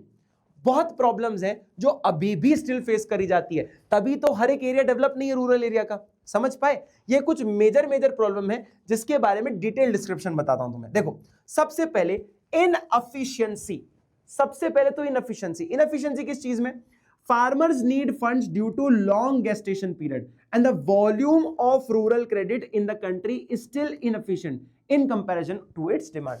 जितने लोगों को पैसे की जरूरत है उतने तो लोग हैं भी, उतने तो इंस्टीट्यूट्स है भी नहीं जो पैसा देने के लिए रेडी हैं। जैसे मान लीजिए 40 करोड़ लोगों को पैसे की जरूरत है रूरल एरिया में, और हमारे पास कुछ मतलब 2000 बैंक है जो कि बस काम करने के लिए रेडी हैं। तो आप सोचिए ना, 2000 लोग 40 करोड़ लोगों को कैसे प्रोवाइड करेंगे फैसिलिटीज? ये लोन कैसे दे पाएंगे? इतना तो हमारी क्षमता नहीं है, तो हर आदमी तक लोन नहीं पहुंच पा रहा, पहली बात। दूसरी चीज, dependency on informal credit system. अब होता क्या है, हर एक दूर दूर के छोटे छोटे गांव में, जहां पे मान लीजिए गांव मात्र 50 घर का है, 25-30 घर है, जिस गांव में एक छोटा सा गांव है, वहां पे कौन सा बैंक अपनी ब्रांच खोलेगा? 25 घर, 50 घर कोई घर होते हैं? ये तो बहुत छोटा सा एरिया है ना बेटा। ये तो ऐसा लग रहा है कि एक परिवार रह रहा होगा, 25 परिवार में तो पूरा खानदान आ जाता है। तो इतनी जगह पे कौन सा बैंक खोलेगा? कोई बैंक नहीं खोलेगा। तो ऐसी जगह पे आपको फिर पैसा मिला ही नहीं, तो फिर रिश्तेदार से ही मांगेगा आदमी पैसा, बड़े साहूकार और ये जो रिच लैंडलॉर्ड है इनसे ही पैसा मांगेगा। तो ले दे के जो फॉर्मल सिस्टम है ना वो हर गांव तक पहुंच नहीं पा रहा है, अभी भी ऐसे दूर दराज इलाकों तक पहुंच नहीं पा रहा है। इसी वजह से अभी भी लोग पुराने तरीके से ही पैसा मांग रहे हैं, साहूकार से, बड़े बड़े पैसे वाले लोगों से। Inadequate coverage of institutional resource. They have failed to cover the entire rural farmers of the country. वही मैंने बोला, हर एक फार्मर को कवर नहीं कर पाए हैं, सिर्फ मेजर जो थोड़े बड़े और डेवलप्ड गांव है वहां तक पहुंच पाए हैं। अभी भी बहुत छोटे छोटे गांव तक पहुंचना बहुत ज्यादा अभी जरूरी है और अभी अर्जेंट भी है पहुंचना, अभी तक पहुंचे नहीं है, तो एक वो प्रॉब्लम है। चौथा प्रॉब्लम, इनएडिक्वेट अमाउंट ऑफ सैंक्शन। देखो सबसे बड़ी प्रॉब्लम ये बेटा, गांव में अगर मान लीजिए कोई ऐसा इंसान है जिसके पास गिरवी रखने के लिए ज्यादा कुछ है नहीं, अगर उसको 1 लाख रुपए का अगर उसको लोन चाहिए तो बदले में उसको सिर्फ 40,000 ही ऑफर हो रहे हैं कि भैया 1 लाख तो नहीं दे पाएंगे, आपकी इतनी हैसियत नहीं है कि आप 1 लाख लौटा पाओ, हमें डर लग रहा है आपको पैसा देने में, तो हम आपको सिर्फ 40,000 ही दे सकते हैं क्योंकि हमें विश्वास है आप 40,000 लौटा दोगे। 1 लाख आपकी इनकम देखकर नहीं लग पा रहा है कि आप लौटा पाओगे, इसीलिए amount of loan section two the members is also इनएडिक्वेट, वो भी नहीं मिल पा रहा है। और दूसरा एक और बड़ा रीजन है, इसके साथ साथ इतने लोग पैसा लेने आते हैं कि सबको उनका मनचाहा अमाउंट तो हम दे नहीं सकते। आप सोचिए आपके पास सिर्फ और सिर्फ 10 लाख रुपए हैं और 100 लोग हैं जो 1-1 लाख रुपए मांग रहे हैं, तो आप क्या करोगे? आप 10-10 हजार सब में बांट दोगे, आप 1 लाख किसी को नहीं दे पाओगे। समझ आया? तो यही एक बात है, आप हर किसी को उतना पैसा नहीं दे पा रहे हो कि इतना पैसा है नहीं कि आप लौटा सको, मतलब और दे सको उनमें, ठीक है। फिर आता है less attention to poor and marginal farmers. ये भी एक बहुत बड़ा प्रॉब्लम है। गरीब अगर फार्मर है और अगर पुअर फार्मर है, मार्जिनल फार्मर है, छोटा फार्मर है, तो उसको इतना अटेंशन नहीं मिल रहा है। क्यों? इनके पास ज्यादा गिरवी रखने के लिए कुछ नहीं है, इनके पास ज्यादा ऑफर करने के लिए कुछ नहीं है कि जमीन ले लो। अरे जमीन ले भी लेंगे तो इतनी वैल्यू की जमीन नहीं है इनकी। मान लो 1 बीघा जमीन है, छोटी सी जमीन है, उस पे ये मांग रहे हैं 3 लाख रुपए का लोन। अरे 3 लाख की तो जमीन ही नहीं है भाई साहब। किसी रूरल एरिया में जाकर बहुत बड़ी जमीन, 1 बीघा जमीन की वैल्यू 3 लाख भी नहीं होती। कुछ कुछ जगह ऐसी होती है बेटा, अगर जमीन से ज्यादा कीमत तुम लोन मांग रहे हो तो सामने वाला क्या सोचेगा कि यार इसने अगर मुझे पैसा नहीं लौटाया और लोन के बदले में मैंने इससे जमीन ले भी ली तो मेरा नुकसान है ना। ये कल को पैसा ना लौटाए तो जमीन की वैल्यू है 2 लाख रुपए, इसने मुझसे ले लिए 3 लाख रुपए, तो ऑब्वियस सी बात है ना, ये मुझे पैसे क्यों लौटाएगा? इसका तो 1 लाख रुपए का फायदा हो गया। तो इस वजह से भी ये लोगों को लोन नहीं मिल पाता है, गरीब लोगों को तो स्पेशली नहीं मिल पाता है, जिनके लिए बनाया जा रहा है क्रेडिट सिस्टम, ठीक है। और लास्ट पॉइंट हमारा ग्रोइंग ओवरड्यूज। ऑलरेडी जो किसान काम कर रहे हैं ना, इनने ऑलरेडी लोन ले रखा है, अब इनको फिर से पैसे की जरूरत हो रही है तो दोबारा लोन लेना चाह रहे हैं। पहला वाला चुकाया नहीं, दूसरा वाला लेना चाहते हैं। आप बताइए कौन सा बैंक लोन देगा? अगर आपकी इनकम स्टेबल नहीं है, आप ज्यादा एडवांस नहीं है, आपका ज्यादा इनकम नहीं है, तो कौन आदमी है आपको पैसा देगा? ऑलरेडी अगर लोन चल रहा है तो एब्सोल्युटली नॉट पॉसिबल।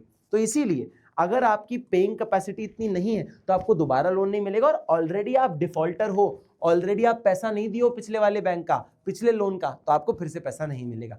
ये एक बहुत बड़ी प्रॉब्लम मानी जाती है, ठीक है बेटा, समझ आए? फटाक से एक बार इसका स्क्रीनशॉट ले लो। चलिए बेटा, ले लिया स्क्रीनशॉट आपने। अब बेटा इन प्रॉब्लम्स की सिचुएशन को इंप्रूव करने के लिए हमें कुछ स्टेप्स लेने पड़े। क्या स्टेप्स लेने पड़े सरकार को? देखो, पहले इंपॉर्टेंट पॉइंट ये था कि रिलेशनशिप बिल्ड करो, एक अप्रोच बेहतर रखो। किसके बीच में? जो पैसा मांग रहा है और जो पैसा दे रहा है उनके बीच में। अगर मांगने वाला और देने वाला पैसा दोनों मिल पा रहे हैं, अच्छा आपस में संबंध है, रिलेशनशिप है, तो ये काम आसानी से हो सकता है। ये एक पॉइंट बोला गया। दूसरा पॉइंट ये बोला गया कि सिर्फ पैसा देना ही किसानों को इंपॉर्टेंट बात नहीं है, वो पैसे का इस्तेमाल कैसा किया जाए। हर पैसा जो मिला है उसको खर्चा नहीं करना है आपको। क्या होता है बेटा, पुराने मतलब जमाने में देखा जाए और रूरल एरियाज में देखा जाए तो बच्चे फार्मर्स जो है वो क्या करते हैं, लोन ले लेते हैं खेती के नाम पे और बच्चों की शादी कर देते हैं, उनका दहेज में लगा देते हैं पैसा। तो उस पैसे से कभी भी पैसा निकाल ही नहीं सकते, किसानी इनने करी नहीं, पैसा कमा नहीं पाएंगे, लौटाएंगे कैसे? ब्याज में लोन में पागल हो जाएंगे और दबे रह जाएंगे। इसीलिए इनको, फार्मर्स को ये एनकरेज करा जाना चाहिए कि भैया पैसा बचाओ, पैसे को एफिशिएंटली इस्तेमाल करो और अपनी रिसोर्सेज को भी अच्छे से इस्तेमाल करो, जिससे कि आप पैसा बचा सको और बाद में पैसा लौटा भी सको। किसी और का पैसा लिया आपने, आपका खुद का पैसा नहीं है। इसीलिए प्रधानमंत्री जन धन योजना नाम की योजना इंपॉर्टेंट है। क्या होगा बेटा, एक बात याद रख लो, एक ना एक प्रोग्राम, एक ना एक स्कीम सरकार की आपसे पूछी जाएगी, तो इस बात को याद रखना, ठीक है। अब जैसे प्रधानमंत्री जन धन योजना क्या है मैं आपको बताता हूं। पहली बात तो आया 28 अगस्त 2014 को, और इसने क्या बोला, हर एक इंसान का बैंक अकाउंट खुलवाओ। इस बैंक अकाउंट खुलवाने से क्या होगा, एक मेजर काम होगा। बैंक अकाउंट खुलवाने से बेटा क्या होता है, आपके पास अगर कैश दिख रहा होगा ना, तो वो ना आप खर्चा कर दोगे, लेकिन वही पैसा अगर आप बैंक में डाल दोगे, आपको दिख नहीं रहा आपके पास है, कैश तो चला गया ना। बैंक में आप एटीएम चेक बैक निकालोगे तब जाके निकलेगा, इतना प्रोसेस कौन करता है? तो जितने भी लोगों को सेविंग करनी होती है, लोग बैंक में पैसा डाल देते हैं, हाँ या ना। इसलिए पहले उसके बैंक अकाउंट खुलवाओ। तो सरकार ने जो सेविंग्स वाला पॉइंट बोला ना, उसके लिए किन्ने योजना बना दी कि लोगों का अगर बैंक अकाउंट खुल जाएगा, शहर में तो लोगों के खुले हुए, हमें तो रूरल एरिया में बैंक अकाउंट खुलवाने, तो प्रधानमंत्री जनधन योजना ने इनिशिएटिव लिया कि भैया इनको बैंक अकाउंट खुलवाओ, और उसके लिए इन्होंने कुछ गोली भी खिलाई। गोली खिलाई मतलब बेसिकली इनको थोड़ा सा वो दिया कि अगर आप बैंक अकाउंट खुलवाते हो तो आपको ये बेनिफिट मिलेगा। क्या बेनिफिट मिलेगा? 1 से 2 लाख रुपए का एक्सीडेंटल इंश्योरेंस, कोई भी एक्सीडेंटल इंश्योरेंस, कोई भी अगर नुकसान हो जाता है, एक्सीडेंट हो जाता है कोई भी किसी भी चीज का, तो उसका 1 से 2 लाख रुपए की भरपाई आपको मिल जाएगी, ठीक है।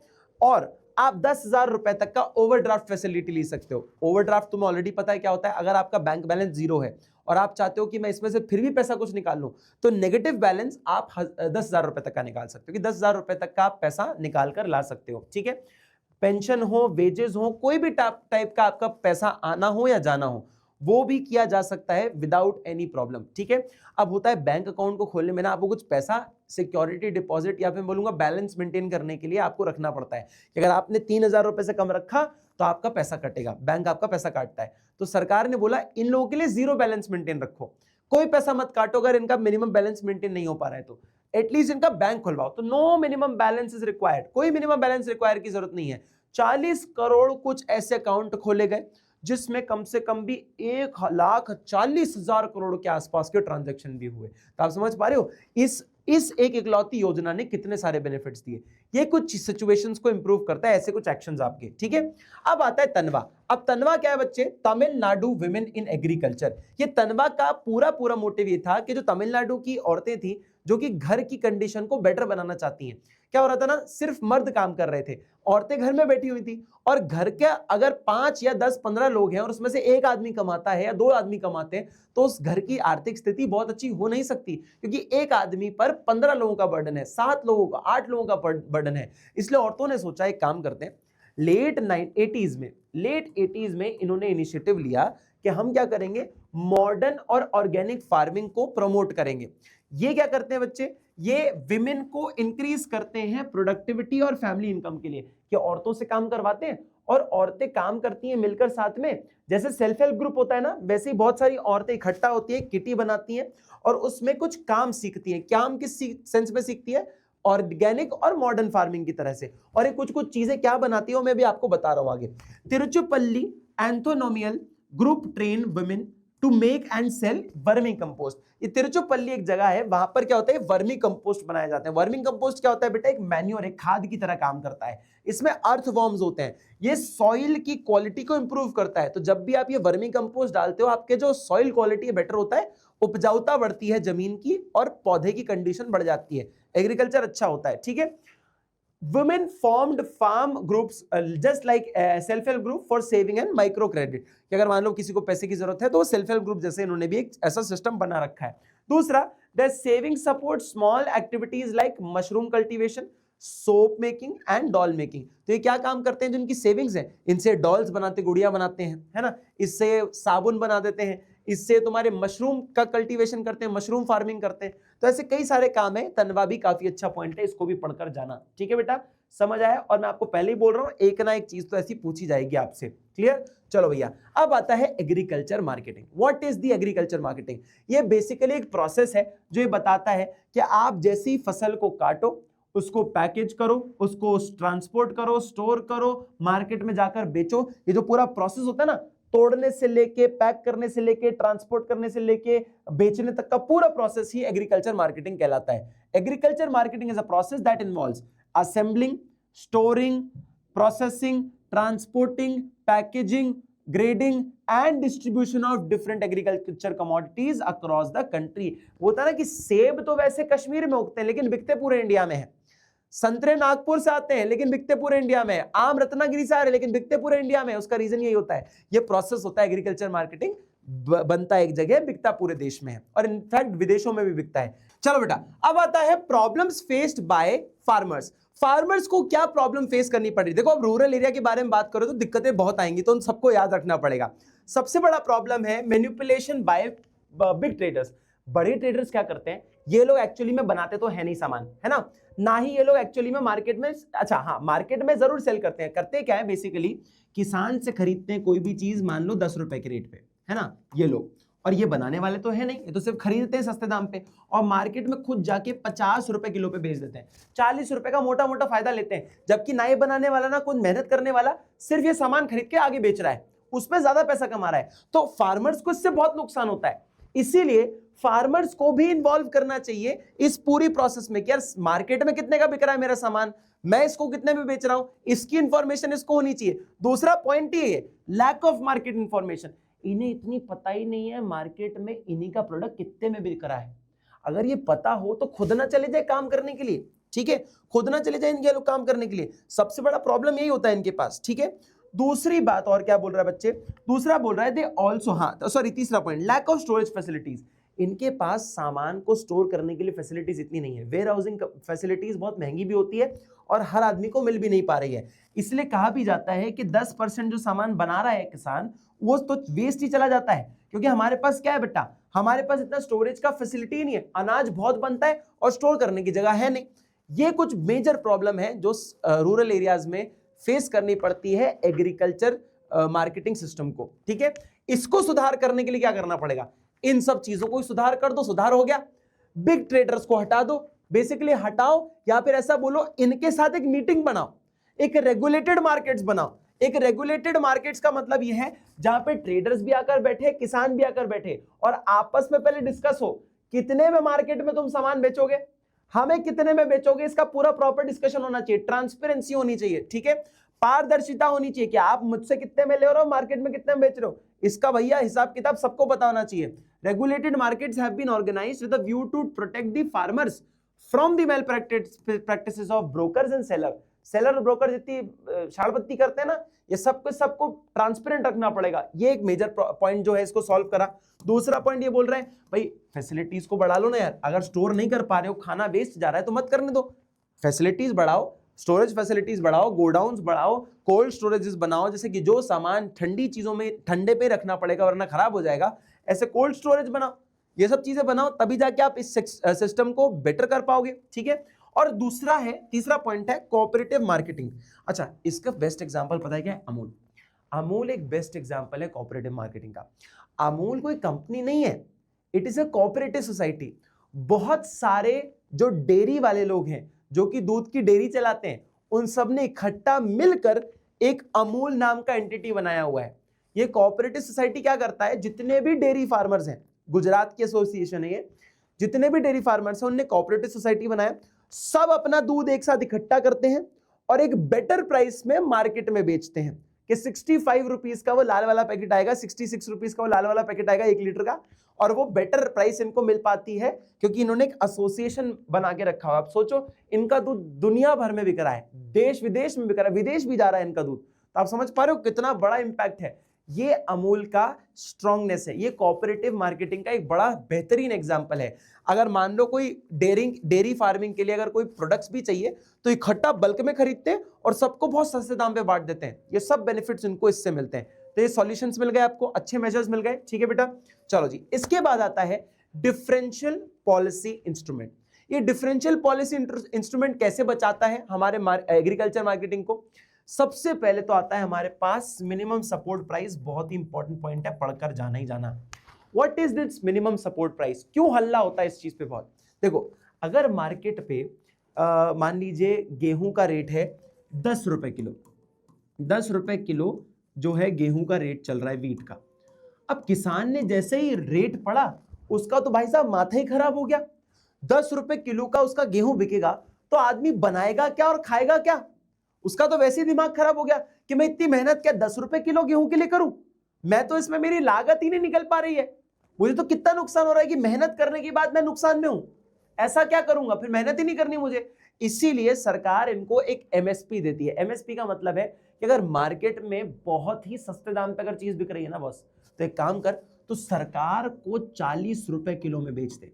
सरकार ऑलरेडी एक मिनिमम सेलिंग प्राइस, यानी कि मिनिमम सेलिंग या मिनिमम सेलिंग नहीं, मिनिमम सपोर्ट प्राइस, एक सपोर्ट प्राइस देती है कि भाई मार्केट में कुछ भी रेट हो, अगर तुम्हें मन करे जब चाहो हमें आकर 40 रुपए का रेट पहले ही बता रहा हूं, मार्केट में 60 रुपए का हो कि मार्केट में 10 रुपए का हो, तुम हमें बेचोगे तो हम 40 रुपए किलो पर तुमसे गेहूं ले लेंगे।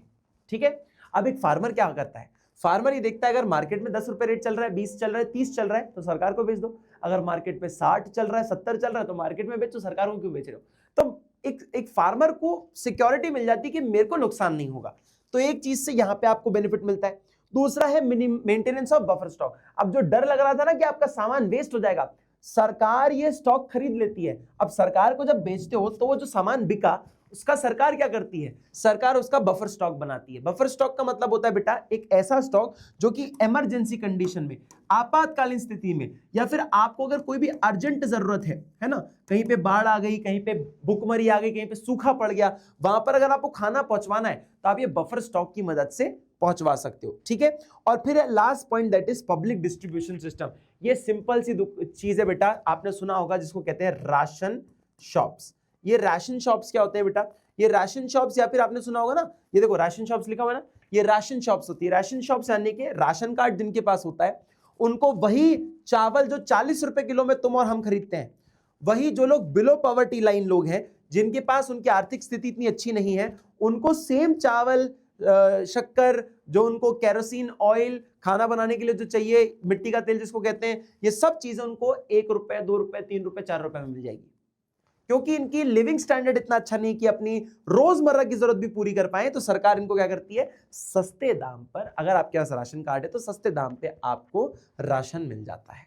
ठीक है, इतना मिल जाता है जितना आपका जीवन चल पाए। ठीक है बेटा, समझ आया, क्लियर है। ये सब एक बहुत ही बेटर सिस्टम बनाए जाते हैं कि गरीब से गरीब आदमी, अमीर से अमीर आदमी, और जो मेहनत कर रहा है सबको फायदा मिले, किसी का नुकसान ना हो। ठीक है। अब आता है एक इमर्जिंग ऑल्टरनेटिव मार्केटिंग चैनल।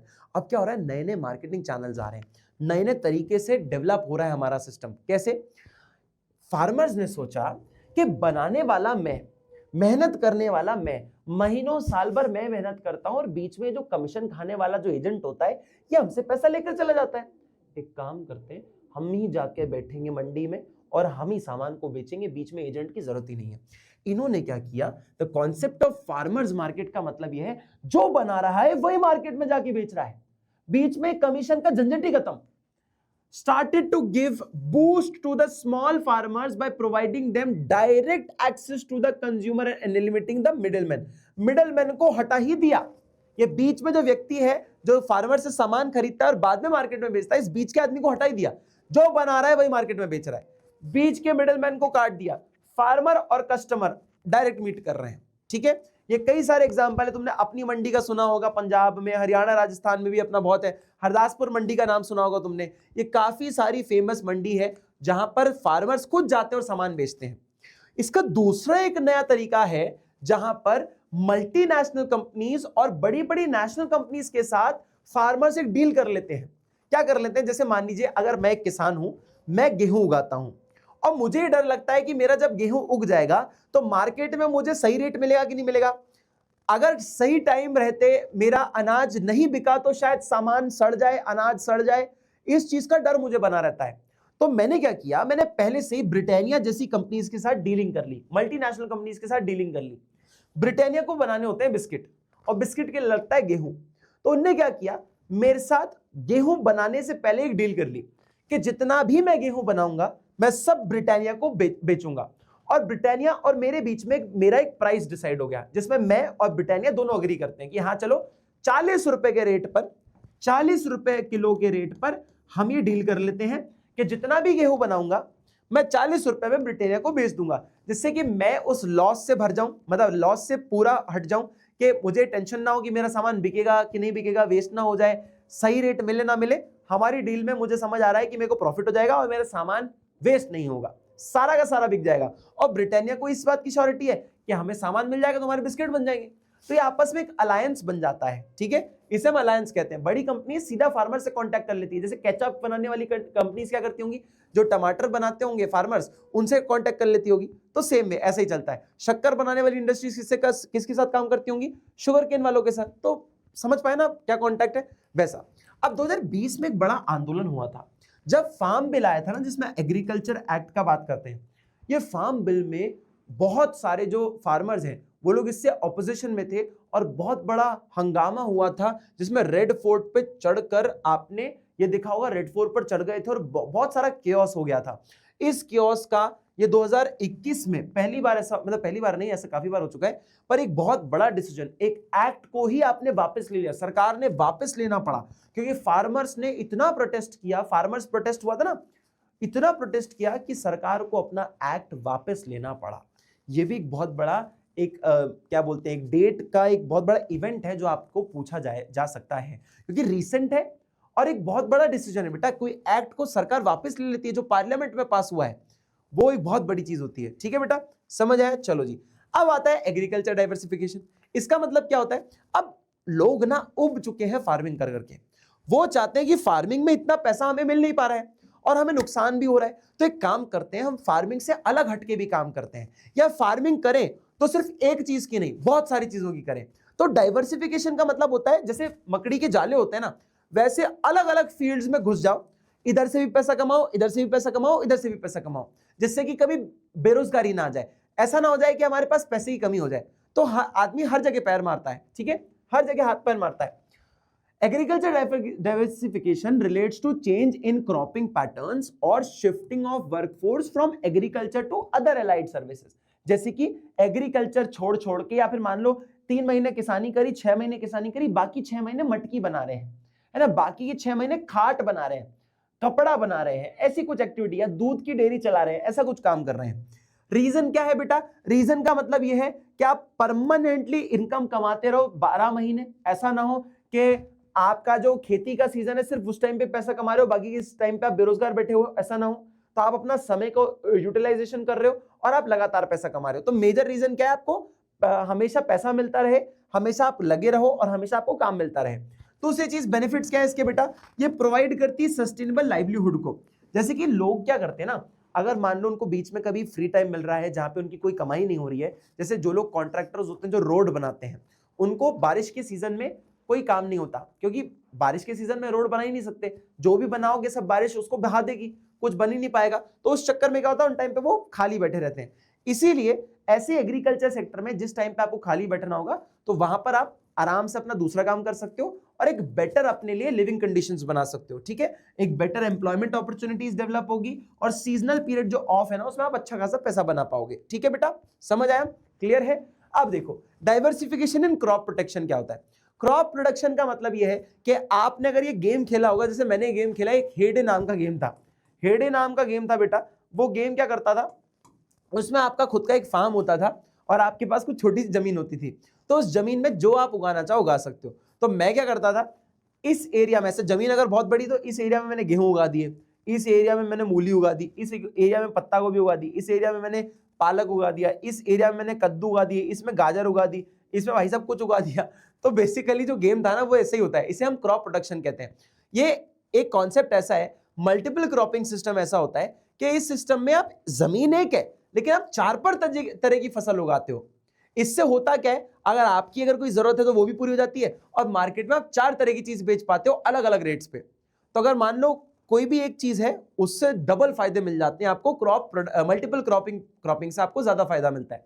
ठीक है, दूसरा एस्पेक्ट ये है, कुछ लोग उल्टा ही दूसरा काम करने लग जाते हैं, जैसे कि आपका नॉन एग्रीकल्चर सेक्टर, जैसे कि दूध से रिलेटेड, फिशिंग से रिलेटेड, है ना, आपको मान लो शहद का कोई काम करना है, फूल का कोई काम करना है, फ्लावर्स से रिलेटेड पॉट्स बनाने हैं, या कोई भी ऐसा दूसरा काम करना हो, इससे हम नॉन एग्रीकल्चर एक्टिविटीज भी कहते हैं। ठीक है बेटा, फटाक से एक बार इसका स्क्रीनशॉट ले लो। चलिए बेटा, ले लिया आपने स्क्रीनशॉट। अब बात करेंगे थोड़ी सी उन एक्टिविटीज की जो कि एग्रीकल्चर से रिलेटेड नहीं है। नॉन एग्रीकल्चर एक्टिविटीज कौन कौन सी है जो कि रूरल एरियाज में करी जाती हैं, उनके बारे में भी डिस्कस करते हैं। देखो, हमारे पास है पहला एनिमल हस्बेंड्री।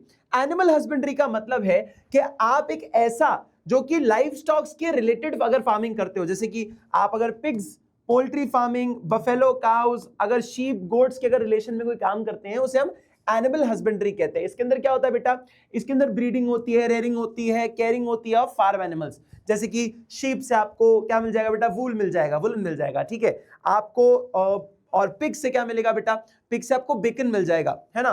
पोल्ट्री फार्मिंग से आपको अंडे मिल जाएंगे। ये कुछ अलग अलग तरह की चीजें होती हैं जिससे आपको कुछ बेनिफिट्स मिल पाते हैं, ठीक है। ये भी करी जाती हैं और रूरल एरियाज में काफी ज्यादा होती हैं। इसमें सिल्वर रेवोल्यूशन नाम की चीज है, इस पर फोकस करेगा। देखो ये जितने भी silver revolution, white revolution, blue revolution जितने भी है ना, ये सब आपको याद रखने पड़ेंगे, सब इंपॉर्टेंट है और काफी टाइम से पूछे जा रहे हैं, बचपन से पूछे जा रहे हैं, अभी भी पूछा जा सकता है। सिल्वर रेवोल्यूशन को याद कैसे रख सकते हो, अंडे का कलर ना व्हाइट से थोड़ा सा ना हल्का सा डार्कर शेड का होता है, हल्का सा डार्कर व्हाइट होता है ना, उसे आप सिल्वर से रेजोनेट करने की कोशिश करना। तो सिल्वर, देखो दूध और अंडे का कलर थोड़ा सा डिफरेंट होता है ना, व्हाइटिश थोड़ा अलग होता है, तो आप मान लीजिए अंडा जो है वो थोड़ा सिल्वर टाइप का है, इसलिए अंडे से रिलेटेड सिल्वर रेवोल्यूशन है। क्या बोला बेटा, it was the 9-year phase starting from 1969 से 9 साल का फेज था जब रैपिडली इंक्रीज हुआ अंडों का प्रोडक्शन इंडिया में, और through improved poultry techniques making India the third largest egg producer in the world. हमने इन 9 सालों में इंडिया जो है वो थर्ड लार्जेस्ट एग प्रोड्यूसर बन गया दुनिया का। तो हमारे देश में इतने ज्यादा अंडे बनने लग गए, किसकी वजह से, सिल्वर रेवोल्यूशन की वजह से। तो आपको याद हो गया। चलिए जी दूसरी बात है, डेयरी फार्मिंग। डेयरी फार्मिंग क्या है बेटा, सिंपल सी बात है, दूध और उससे रिलेटेड जितने भी आपके प्रोडक्ट्स बनते हैं वो डेयरी फार्मिंग से आते हैं। आप दूध कैसे लाते हो बेटा, दूध आपको गाय से मिल सकता है, भैंस से मिल सकता है, किससे मिल सकता है, गोट से मिल सकता है ना। इन सब जगहों से आपको दूध मिलता है, और आप दूध से क्या बनाते हो, पनीर, घी, बटर, चीज, बहुत सारे प्रोडक्ट्स होते हैं जिससे वो सारी चीजें बनती हैं। तो डेयरी का मतलब क्या होता है, इट्स अ फार्मिंग जिसमें आप ब्रीडिंग करवाते हो, रेजिंग करवाते हो और यूटिलाइजेशन करते हो डेयरी एनिमल्स का विद देयर मिल्क प्रोडक्ट्स, है ना। ऐसे कुछ बहुत सारे प्रोडक्ट्स भी बनाते हो। इससे रिलेटेड कौन सा रेवोल्यूशन है बेटा, दूध होता है एकदम सफेद, तो इसको हम व्हाइट रेवोल्यूशन कहते हैं या फिर ऑपरेशन फ्लड भी कहते हैं। व्हाइट रेवोल्यूशन क्या हुआ बच्चे, व्हाइट रेवोल्यूशन लॉन्च हुआ एनडीडीबी द्वारा। एनडीडीबी मतलब नेशनल डेयरी डेवलपमेंट बोर्ड। ये कब आया बेटा, 1970s में ये चालू हुआ, और अंडर किसके, ये नाम याद रखना, डॉक्टर वर्गीज कुरिन के अंडर ये ऑपरेशन फ्लड यानी कि व्हाइट रेवोल्यूशन आया। और इसने क्या किया, इसका मेन उद्देश्य था was to create a nationwide milk grid. This movement led to massive rise in milk production in India and is known as the White Revolution. बहुत ज्यादा दूध का प्रोडक्शन होने लगा, देश भर में दूध का प्रोडक्शन बढ़े, ऐसी सोच के साथ ये व्हाइट रेवोल्यूशन लाया गया। देखो अंडा जो है वो सिल्वर जैसा है और दूध जो है वो व्हाइट जैसा है, तो दोनों का रेवोल्यूशन आपको अलग अलग दिखेगा, ठीक है बेटा। ये डेयरी फार्मिंग है, वो आपका एनिमल हस्बेंड्री के अंदर था।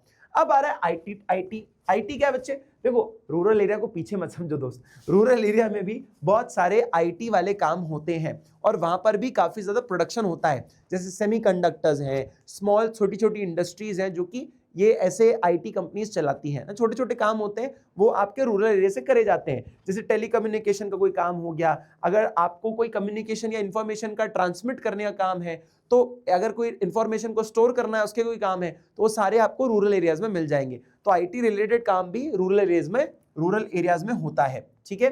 अब आता है एक और जो कि है फिशरी, इंपॉर्टेंट है, याद रखना। ये व्हाइट रेवोल्यूशन, ग्रीन बोल रहा हूँ, व्हाइट रेवोल्यूशन आपका, ग्रीन रेवोल्यूशन, हाँ, और उसके साथ जितने भी आपके हैं ये सब आपके याद रखने अपने इंपॉर्टेंट है। फिशरीज का मतलब क्या है, अगर आप मच्छियां बेचते हो, उनकी प्रोसेसिंग करते हो, उनकी ब्रीडिंग करते हो, जैसे कई लोग ना अपने जहाँ फिशरीज होती हैं वहां पे तालाब बना लेते हैं छोटा सा, और वहां पे उसकी मस्त बढ़िया पॉपुलेशन को बढ़ाते हैं, है ना। तो ये सारे काम भी होते हैं।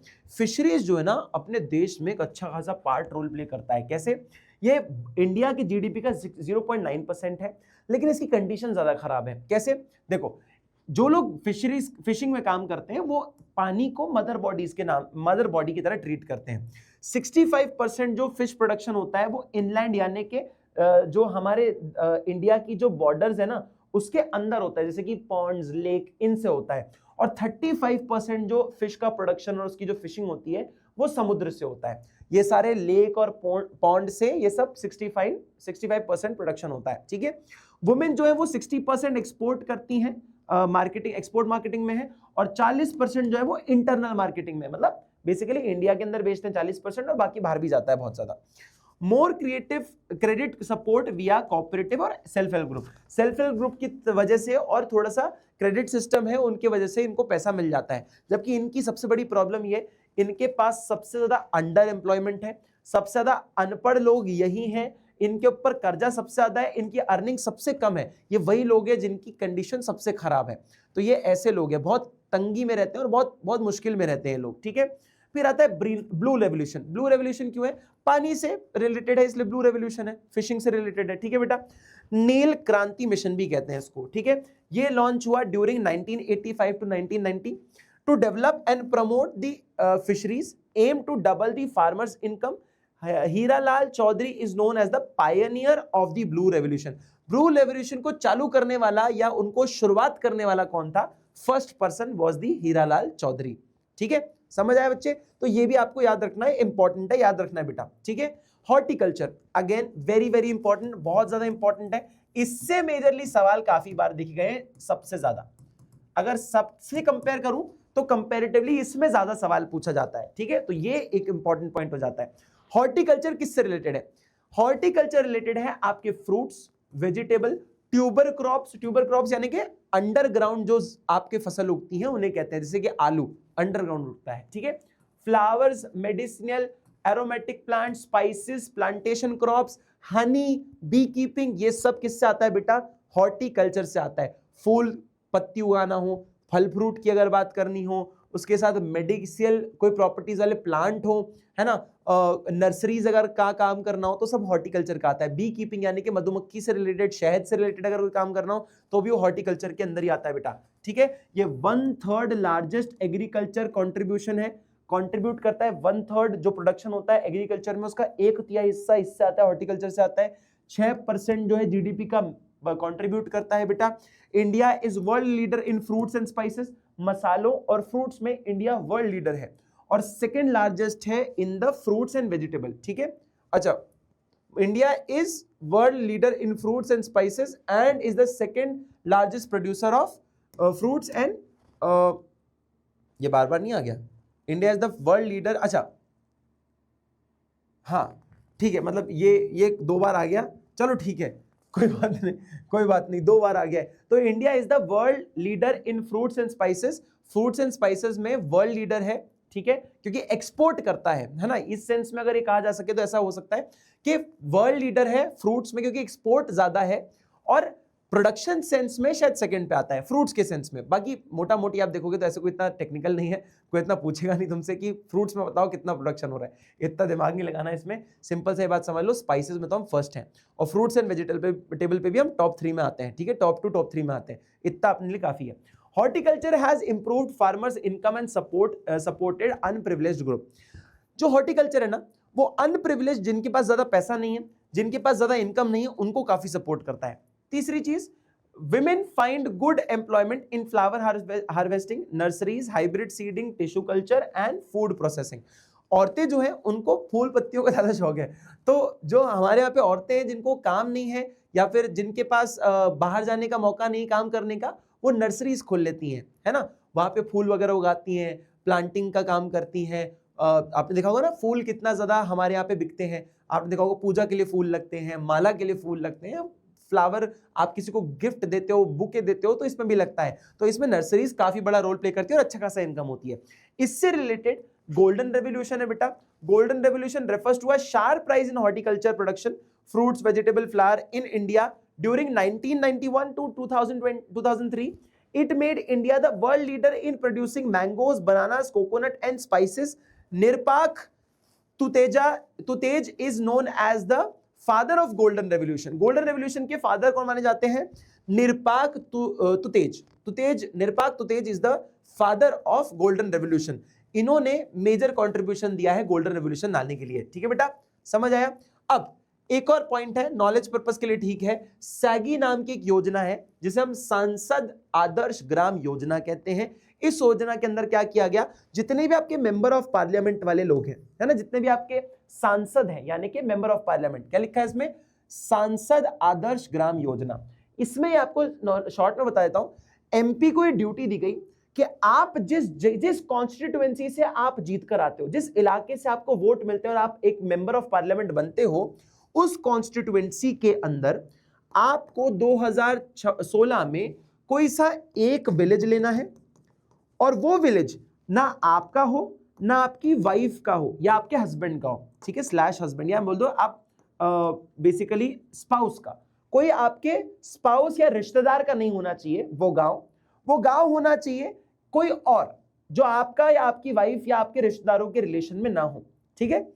ऐसे गांव को लेना है जहां पे पॉपुलेशन कम से कम 5,000 से 3,000 की हो, अगर प्लेन्स है प्लेन्स की जगह हो, अगर हिली इलाका है तो उस पे 1,000 से 3,000 लोग रहने चाहिए। तो कंडीशन है, क्या बोल रहा है कि कम से कम 3,000 से लेके 5,000 तक की पॉपुलेशन होनी चाहिए अगर प्लेन इलाका हो, ठीक है। अगर हिल्स है, हिली इलाका है, तो भैया आपको कम से कम कितना बच्चे, 1,000 से 3,000 की पॉपुलेशन होनी चाहिए। उस गांव का आपको डेवलप करना है। कैसे डेवलप करना है? एजुकेशन सेंस में, इंफ्रास्ट्रक्चर सेंस में, हेल्थ केयर में और न्यूट्रिशन के सेंस में आपको डेवलप करना है 2016 तक। और सेम प्रोसेस रिपीट करना है 2019 तक, 19 तक है ना, हाँ 2019 में फिर से इस सेम प्रोसेस को रिपीट करना है अगले 3 साल बाद, यानी कि 2016 के बाद 2019 तक आप अब 2 विलेजेस को डेवलप करोगे। ऐसे 2 विलेजेस को डेवलप करोगे, आपको काम दिया है। तो मतलब सांसद अपने एरिया के विलेजेस को डेवलप करने की रिस्पॉन्सिबिलिटी दी गई है। ऐसे एम के साथ कुछ 2500 प्लस, यानी कि 2,500 से ज्यादा गांव डेवलप हो जाएंगे। तो इससे ना रूरल एरिया में काफी बेनिफिट होगा और काफी डेवलपमेंट होगा, ऐसा इसमें कहा गया है। ठीक है बेटा, चलो जी। अब बहुत इजी सा पॉइंट है, sustainable development and organic farming. बेटा कन्वेंशनल फार्मिंग ना बहुत ही ज्यादा बुरी होती है। क्यों? इसमें केमिकल फर्टिलाइजर और टॉक्सिक पेस्टिसाइड्स का इस्तेमाल किया जाता है। आपके दवाई छिड़कते हो, यही दवाई जो है पानी के अंदर जाती है, पानी जो है फिर प्लांट ये पानी सोखता है दवाई वाला। जैसे आप दवाई वाला पानी से जो फ्रूट्स बनते हैं, फ्रूट्स हम लोग खाते हैं और हम बीमार पड़ जाते हैं। क्यों? क्योंकि जो केमिकल कीड़ों को नहीं पनपने दे रहा है, वो हमारे अंदर भी तो बहुत सारे बैक्टीरियाज हैं, तो हमारे बैक्टीरियाज को भी मार देगा वो। तो हम लोग बीमार पड़ जाते हैं अगर हम ऐसी सब्जियों का या ऐसे प्लांट्स का, ऐसे कोई फ्रूट्स एंड वेजिटेबल्स का सेवन करते हैं, तो ऑटोमेटिकली हम भी बर्बाद हो जाते हैं, हमारा भी हेल्थ खराब होता है, और इनफैक्ट जमीन की, एनवायरमेंट की क्वालिटी भी खराब होती है। क्योंकि आपने केमिकल जमीन में डाला तो जो उपजाऊता है जमीन की वो खराब हो जाएगी, हाँ या ना। तो ऐसी बहुत सारी प्रॉब्लम्स होती है एनवायरमेंट को। तो अब हमें ये करना है कि हम ऑर्गेनिक फार्मिंग की तरफ शिफ्ट करें और सस्टेनेबल डेवलपमेंट करें, कि ऐसा ना हो कि इंसान को भी हानि हो, ना इसमें एनवायरमेंट को हानि हो, और आप अच्छे तरीके से, सब तरीके से बेटर एक इकोनॉमिक, मतलब इको फ्रेंडली एग्रीकल्चर कर पाए। ठीक है बेटा, समझ आया? जैसे कि ऑर्गेनिक फार्मिंग का उद्देश्य होता है कि आप एक ऐसी टेक्निक से काम करते हैं जहां पे पेस्टिसाइड्स भी, पेस्ट कंट्रोल भी ऑर्गेनिक होता है। जैसे नीम के पानी से आप छिड़काव करिए जिससे कीड़े मकोड़े ना लगे, ना कि केमिकल का इस्तेमाल करो। Biological compost, green manure, crop rotation, ऐसी टेक्निक्स का इस्तेमाल करो जिससे ना जमीन को, ना इंसान की किसी हेल्थ को इंपैक्ट पड़े। बेनिफिट्स क्या है इसके? इकोनॉमिकल फार्मिंग है, इतनी महंगी नहीं है जितना ग्रीन रेवोल्यूशन में HYV सीड्स का लगता है। मैंने आपको बताया भी था पिछले चैप्टर में, ये बहुत ज्यादा पानी पीता है, बहुत ज्यादा केमिकल फर्टिलाइजर मांगता है HYV सीड्स, तभी अच्छा खासा प्रोडक्शन हो पाता है। पर ऑर्गेनिक फार्मिंग बहुत सस्ती होती है। गोबर से आप मैन्योर खाद बना सकते हो। तो गोबर का क्या रेट है? कोई रेट नहीं, आप गाय पाल लो, फ्री का गोबर है भाई साहब। ठीक है, समझ आया? तो नीम का क्या है? नीम का कोई रेट नहीं है भाई, आप पेड़ लगाओ, नीम का पेड़ अच्छा बढ़ जाता है। आप उसके पत्ते तोड़ो, पानी में रखो, उबाल के रखो, उसको स्प्रे कर दो अपने खेत पे, अपने आप पूरा जो है कीटाणु विटाणु आपके अपने आप हट जाएंगे। ठीक है, तो ये एक बेनिफिट है। दूसरा बेनिफिट, एक्सपोर्ट बहुत होगा और बहुत पैसा कमाओगे।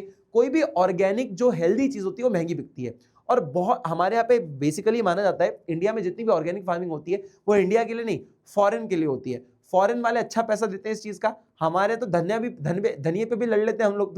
तो हमारे यहाँ पे लोग बेचते ही नहीं है। जो ऑर्गेनिक फार्मर्स होते हैं, जो साफ सामान बनाते हैं, वो सारा सामान बाहर बेचते हैं, क्योंकि वो पैसा देने के लिए रेडी है बाहर के लोग। हमारे तो धनिया, नींबू, मिर्ची पे लड़ जाते हैं, तो इनको क्या बेचोगे आप महंगा सामान, इसलिए वो लोग बाहर बेचते हैं और बहुत पैसा कमाते हैं। दूसरा है हेल्दी फूड मिलता है। भैया जब स्वस्थ रहेंगे तो ही तो मस्त रहेंगे ना भाई। ठीक है, मोर एम्प्लॉयमेंट। अब इसमें क्या होता है ना, ऑर्गेनिक फार्मिंग करने के लिए जहां पे आपके पास मशीनें नहीं है, आप पूरी ऑर्गेनिक तरीके से फार्मिंग करो, तो यहाँ पे लोग ज्यादा लगते हैं, और हमारे देश में लोगों की कमी नहीं है, हम बहुत सारे लोगों की मदद से अच्छी खासी ऑर्गेनिक फार्मिंग कर सकते हैं, तो एम्प्लॉयमेंट अपॉर्चुनिटीज बढ़ जाती है। एनवायरमेंट सेफ्टी, सिंपल सी बात है, केमिकल फ्री एनवायरमेंट है भाई, तो आपका एनवायरमेंट बचा रहेगा, उपजाऊता बनी रहेगी जमीन की, और हर एक सेंस में हर एक इंसान अच्छा रहेगा, तो एनवायरमेंट भी बचा रहेगा, ठीक है। और है सॉइल फर्टिलिटी, जो अंदर की उपजाऊता होती है ना सॉइल की, वो खराब नहीं होती केमिकल की वजह से, तो ये एक बहुत अच्छा पॉइंट है, जिससे ऑर्गेनिक फार्मिंग एक बहुत कन्वीनियंट और बहुत बढ़िया पॉइंट माना जाता है अगर आप करना चाहो तो, ठीक है। दूसरी चीज, इसकी कुछ प्रॉब्लम्स हैं कि लोग क्यों नहीं करते, अगर इतनी किफायती और इतना ही अच्छा है तो सर। पहली चीज तो इतनी पॉपुलर नहीं है, हमारे आज की इतनी करंट डिमांड के अनुसार जितना प्रोडक्शन हमें चाहिए उसके अनुसार तो हमें मशीनें और ये बाकी सारे सिंथेटिक मटेरियल की जरूरत पड़ती है जल्दी जल्दी प्रोडक्शन करने में। आप देखो ना, सीजन होता नहीं उसके बाद भी फल फ्रूट आपके पास होते हैं, कोई सीजन नहीं है, वाटरमेलन आपको 12 महीने मिल जाएगा, है ना। आप देखो ऑरेंजेस आपको 12 महीने मिलेंगे, जबकि ऑर्गेनिकली तो क्या होता है, सीजन के अकॉर्डिंग ही फल फ्रूट आते हैं, लेकिन आप क्या कर रहे हो, केमिकल्स की मदद से उनको जल्दी बढ़ा रहे हो, सीजन से पहले ही फ्रूट्स आपके पास आ जा रहे हैं। ऐसा क्यों होता है, ये सब केमिकल की वजह से होता है, तो बहुत कम पॉपुलर है, इसलिए लोग नहीं करते। दूसरी चीज, इंफ्रास्ट्रक्चर फैसिलिटीज, मार्केटिंग फैसिलिटीज इतनी है नहीं इंडिया में, इतना ऑर्गेनिक फार्मिंग का कॉन्सेप्ट इतना फेमस नहीं, क्योंकि लोग इतने विलिंग नहीं है पैसा पे करने के लिए, तो कोई बनाता नहीं है, कोई करता नहीं है, ठीक है। तीसरी चीज, लो यील्ड, इसकी उपजाऊता कम है, इसका जो प्रोडक्शन है ना वो कम है, उपजाऊता नहीं मैं बोलूंगा, प्रोडक्शन कम है। अगर आप मॉडर्न तरीके से फार्मिंग करते हैं तो आप 3000 किलो बना सकते हो, पर आप ऑर्गेनिक फार्मिंग करते हो तो 1000 किलो ही बना पाओगे। तो आप समझ पा रहे हो ना गणित, 1/3 कम, मतलब 3 गुना ज्यादा बनाओगे अगर केमिकल की मदद से, और 3 गुना कम बनाओगे केमिकल की मदद से नहीं करोगे तो आप गणित लगा लो फिर इस हिसाब से, तो फिर क्या करता है आदमी, ठीक है, किसान क्या करता है। एक और प्रॉब्लम है, ये सामान जल्दी खराब होता है, जो ओरिजिनल ऑर्गेनिक सामान होता है ना, इसकी शेल्फ लाइफ बहुत कम होती है।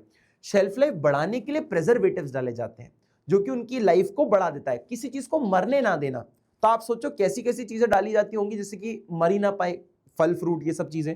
तो जब मान लो कोई चीज सड़ी नहीं रही है, गली नहीं रही है, तो आपके पेट में भी जाके वो इतनी गलेगी नहीं, मतलब उसमें कैसे केमिकल्स होंगे सोच लो आप, मतलब गल तो जाएगा, लेकिन आप समझ पा रहे हो what I am trying to say, है ना। बहुत बड़ा प्रॉब्लम होता है। और लिमिटेड चॉइस ऑफ क्रॉप्स, आपके पास ना बहुत कम चॉइसेस हैं कि जब ऑफ सीजन होगा ना तो आप ज्यादा चीजें बना नहीं पाओगे, क्योंकि ऑर्गेनिक तरीके से आप कम चीजें बना सकते हो, मॉडर्न तरीके से आप बहुत सारी चीजें बना सकते हो। तो ये थोड़ा सा प्रॉब्लम होता है, जिस वजह से ऑर्गेनिक फार्मिंग इतनी ज्यादा प्रसिद्ध नहीं मानी जाती है, ठीक है।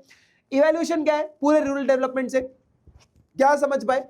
सबसे पहले तो स्ट्रेस ऑन डाइवर्सिफिकेशन, कोशिश ये करनी चाहिए कि सिर्फ एग्रीकल्चर पे फोकस ना हो, दूसरी चीजें भी करो भाई, डेयरी करो, पोल्ट्री फार्मिंग करो, वेजिटेबल उगाओ, फ्रूट्स उगाओ, फिशरीज में ध्यान दो। हर आदमी एग्रीकल्चर करता रहेगा तो आपका विकास कैसे होगा। दूसरी बात, अर्बन एंड रूरल लिंकेज। देखो क्या होता है बेटा, अगर अर्बन इलाके जैसे कि शहर जब गांव से कनेक्ट होते हैं ना, तो आप देखो जब डेवलपमेंट बढ़ता है ना तो लिंकेज बढ़ता है, लिंकेज बढ़ता है तो जो सामान रूरल एरिया में बन रहा है वो आसानी से अर्बन एरिया तक आ जाएगा। डेवलपमेंट, अगर शहर से गांव तक रोड पहुंच जाती है ना तो डेवलपमेंट भी गांव तक पहुंच जाता है। तो ये प्रोसेस से ना आप ये चीज समझ पाओगे कि बेहतर इनकम आएगी, हर आदमी इजीली ट्रैवल कर पाएगा, सामान आना जाना आसानी से हो पाएगा, और हर सेंस में डेवलपमेंट हो पाता है, ठीक है। समझ आया। ये वही वाली बात है कि अगर पढ़े लिखे बच्चे के पास अगर आपने कोई ऐसा बच्चा बैठा दिया जिसके नंबर अच्छे नहीं आते, वो ऑटोमेटिकली या तो ऐसा होगा, ऐसा तो जनरली होगा नहीं, लेकिन पढ़ा लिखा बच्चा जो है ना, जो थोड़ा फोकस्ड है लाइफ में, उसकी मदद से ये जो थोड़ा बच्चा शैतान है ये भी पढ़ना लिखना सीख जाएगा। एक बच्चा जो ज्यादा पढ़ा लिखा नहीं होता, उसको अगर 10 टॉपर्स के बीच में बैठा दोगे ना तो उसकी भी आदत बन जाएगी पढ़ने लिखने की। ये वही वाली कहानी कह सकते हो आप लोग, ठीक है। बेटर फैसिलिटीज कैसे लानी है अपने को, आप स्टोरेज फैसिलिटीज अच्छी लाओ, एग्रीकल्चर फ्रेंडली पॉलिसीज लाओ, रूल्स लाओ जो कि फार्मर्स को मदद करे, और कॉन्स्टेंटली आप फार्मर्स के ग्रुप्स बनाओ जिससे आप डिस्कशन करो, उनकी जरूरतों को पूछो, है ना। इंफ्रास्ट्रक्चर जैसे क्रेडिट अच्छा प्रोवाइड करो, सबके सब जगह तक क्रेडिट पहुंच पाए, लोन पहुंच पाए, मार्केटिंग फैसिलिटीज बेटर हो जाए, ये सब चीजें होनी चाहिए, ठीक है। And the last point is more emphasis on sustainable development.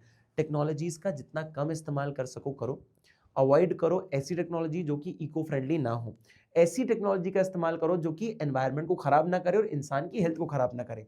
ये मेजर इसके पॉइंट्स हैं, ठीक है। And that is for the chapter, ठीक है। नेशनलाइजेशन ऑफ बैंक कब हुआ बेटा, 1969 में हुआ। ग्रीन आपका ऑपरेशन फ्लड यानी कि व्हाइट रेवोल्यूशन कब हुआ, 1970s में हुआ। नाबार्ड कब आया, 12 जुलाई 1982 को आया। Period of green revolution 1991 to 2003 and प्रधानमंत्री जनधन योजना कब आया बच्चे? 28 अगस्त 2014 को आया।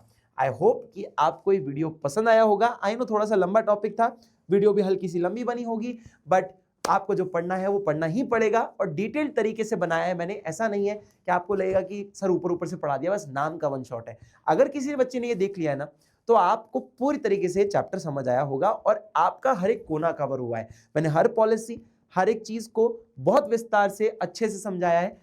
तो इस इतनी मेहनत को एक लाइक जरूर करके जाना, कमेंट जरूर करना and do share it with all your friends, क्योंकि उनको भी फायदा मिले, सबके नंबर अच्छे आए। And wish you all the very best. Thank you so much everyone.